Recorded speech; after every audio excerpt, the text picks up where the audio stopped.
అందరికీ నమస్కారం. నా పేరు చూకుల దుర్గాప్రసాద్ శాస్త్రి, బాపట్ల జిల్లా, బాపట్ల. ఈ రోజున ఒక సామెతతో ఈ యొక్క వీడియో ప్రారంభం చేస్తున్నాను.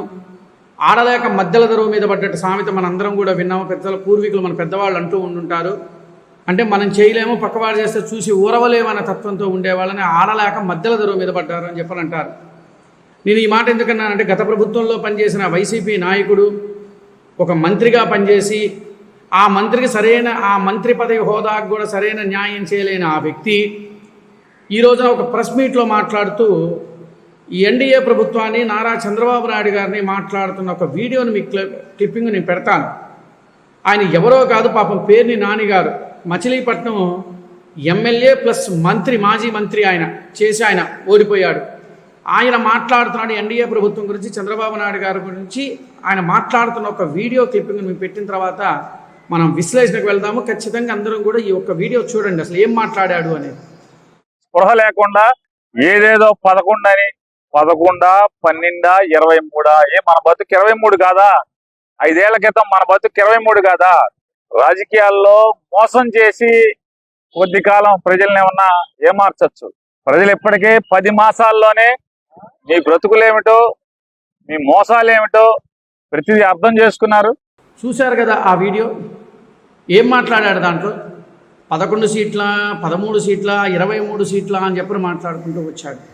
మోసం చేసి గెలిచారు అని చెప్పని అంటున్నాడు.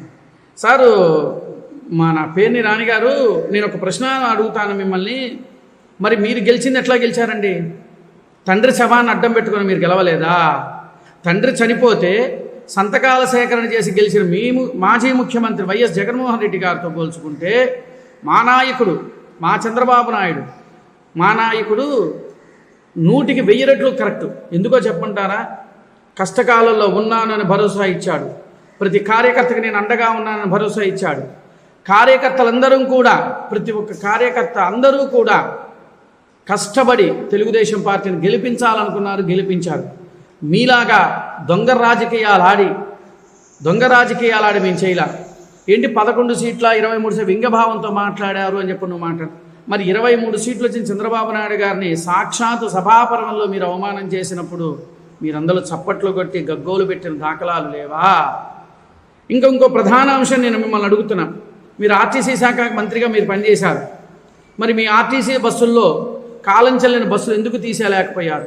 మీరు మీ కొత్త బస్సులు ఎందుకు కొనుక్కురాలేకపోయారు? ఆ యొక్క ఆర్టీసీ సిబ్బందికి సరైన వేతనాలు కానీ, సరైన అలవెన్సులు కానీ ఎందుకు మీరు కల్పించలేకపోయారు? ఏ రోజున అసెంబ్లీకి వచ్చి అసెంబ్లీలో మీరు తీసుకున్న మంత్రి పదవికి ఏ రోజైనా న్యాయం చేకూర్చారా? రాష్ట్ర ముఖ్యమంత్రి అయి ఉండి కూడా మాజీ ముఖ్యమంత్రి జగన్మోహన్ రెడ్డి గారు కూర్చొని ఏ రోజున ప్రజల సమస్య గురించి మాట్లాడా? లేదా కంపెనీల గురించి మాట్లాడా? దేని గురించి మాట్లాడాలని చెప్పి ఈ రోజున మీరు మా ఎన్డీఏ ప్రభుత్వం గురించి విమర్శిస్తున్నారు? కనీసం మాట్లాడే ముందు ఆలోచన ఉండాలి మనకి. మనం మైకు దొరికింది కదా, మనం మాట్లాడుతున్నాం కదా అంటే కుదరదు. మరి అప్పుడు ఆ రోజున మాట్లాడుతున్నప్పుడు మీరందరూ మాట్లాడుతుంటే ఒక రాష్ట్ర ముఖ్యమంత్రి అయ్యుండి ఖండనివ్వకపోగా ఎంకరేజ్మెంట్గా నవ్వుకుంటూ, సభాపర్వంలో నవ్వుకుంటూ ఇకలికలు పక్కపెక్కలు చేసుకుంటున్నారా?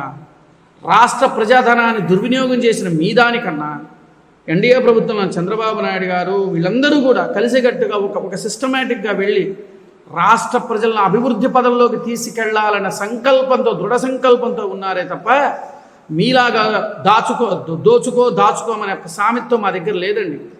కష్టపడి ప్రతి ఒక్క కార్యకర్త ఇవాళ స్టిల్లింగ్ ఈ రోజు వరకు కూడా, ఈ రోజు కాదు ఎప్పుడైనా సరే తెలుగుదేశం కార్యకర్త నీతిగా నిజాయితీగానే బతుకుతామే తప్ప మీలాగా అడ్డదారులు దొక్కే రకాలైతే మేము కాదు. ఒకటి గుర్తుపెట్టుకోండి, ఎన్డీఏ ప్రభుత్వాన్ని విమర్శించేటప్పుడు గత ప్రభుత్వంలో మనం ఏం చేశాము, మన శాఖలకు మనం న్యాయం చేకూర్చాము. ఏ శాఖకు సంబంధించిన మంత్రి, ఏ శాఖకు సంబంధించిన మంత్రి అయినా సరే ఆ శాఖలకు సంబంధించినందుకు న్యాయం చేకూర్చారని ఒక్కసారి ఆత్మ పరిశీలన చేసుకోండి.